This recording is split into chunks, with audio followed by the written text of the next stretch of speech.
Hello, this is the third in a series of presentations about the Library and Information Technology program at Sacramento City College. This program is generally about tips for success in the program. So these are tips for success in no particular order. Number one, and this is really critical, communication is really one of your key skills. So you definitely want to communicate with your instructor, particularly if you're having difficulties. Instructors are really here to help you and will work with you. However, if you don't let us know what's happening, then we might assume something like you've just flaked out. So just let us know what's happening and we will help you out.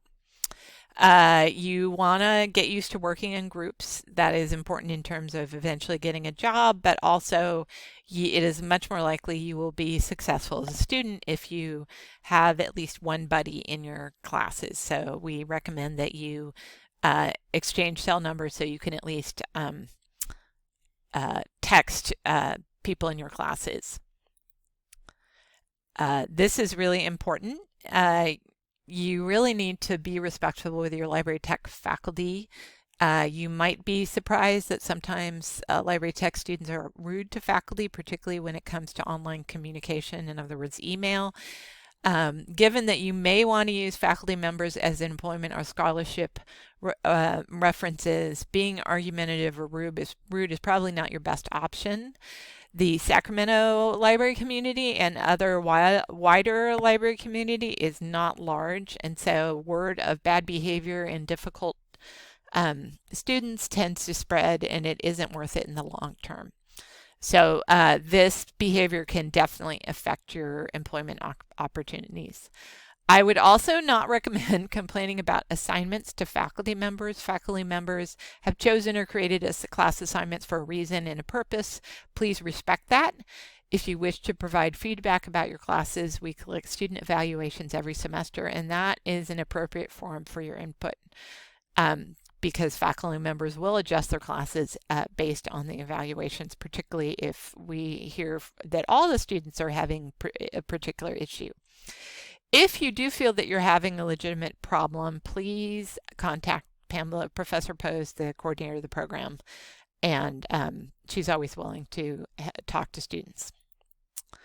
You also want to be polite to all learning resource staff and even SEC staff throughout the campus. If you are rude to someone, generally it often gets back to the coordinator of the program and generally makes a really poor impression and may affect your ability when you're ready to get a job. And then you want to get used to introducing yourself and being professional wherever you are. You are representing not just yourself, but the program and other students and the faculty. And so, especially because the Sacramento area library community is a small one, you really want to make a good impression with everyone and just be pleasant. You also need to get used to introducing yourself as a student of the library tech program whenever it's appropriate, such as you meet someone who has a connection to libraries. You want to make sure to explain our program, what the program is, in case someone is not familiar with it. But all of this is really critical when you're figuring out how to set up your internships. And then email etiquette. For every email, you should sign your message with your name, and then you should always include a useful subject line. This is really critical because instructors get a huge number of email, and so having a good subject line makes a big difference. So if your email relates to a specific class, you should include the abbreviation for the class in the subject line for the email, and then always use correct grammar and spelling. Just remember to use spell check wherever possible, but then also you need to read it because spell check isn't 100%. For example, if you've accidentally added a word to the dictionary of your computer, spell check won't catch that word. So one big tip for success in the program is you have to get comfortable with technology. Technology is basic to libraries at this point.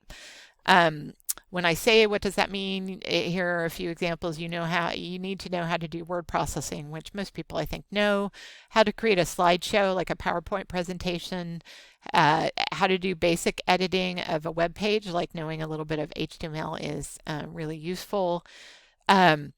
We don't require our students to complete the relevant computer classes, but they are skills that you will find invaluable in any library position, and you should master these skills even if you don't complete a credit course. There are lots of places online where you can learn how to do this stuff. And then one of the classes that actually is required is the spreadsheets class, because that is really basic to most library work. So that's why it's required, because that is something that I don't think is that easy to pick up on your own. So you will need to learn the library systems, and fortunately one of the early assignments again in Library Tech 100 is Pilot, which hopefully will get you comfortable with library tools, and then the databases, and then OneSearch, which is the main way to search library holdings and databases. At this point, it's the main search on the library homepage. You definitely want to try to complete the program as quickly as you can. Obviously, this differs from person to person. The average time is 2 years. Some people go through more quickly. Some people want to take a little longer than that. But again, I really nudge you generally to try to go as quickly as possible, even if it is a little harder. It'll be worth it in the end. And then a lot of students, most of the students, when I interview them about when they're leaving the program, indicate that they really wish they often wish they had gone more quickly than they did. And then catalog rights. So catalog rights are really critical. So catalog rights mean that when you enter the program, the version of the SEC catalog, the version of the program that is in the SEC catalog is the version that you get to complete. And this is important because the program changes. And so if you lose catalog rights and we change the program, then you will have to, usually it's actually adding extra coursework. So yeah, you may end up having to complete more coursework than you originally planned. So it's really important that you maintain your catalog rights. And so, as I recall, you want to make sure you don't drop out for more than a semester, especially a year you're going to lose catalog rights, and that means that you may have to start all over again.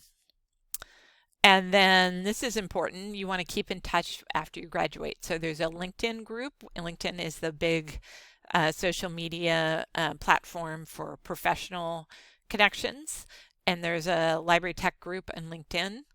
And then you can just contact Professor Pose if you want to find out how to join that group. And it's a way for you to keep in touch easily with you and the other people in the program at the same time. The Facebook page is also a good way to maintain contact, and then just make sure your email address is up to date with the campus and with Professor Pose.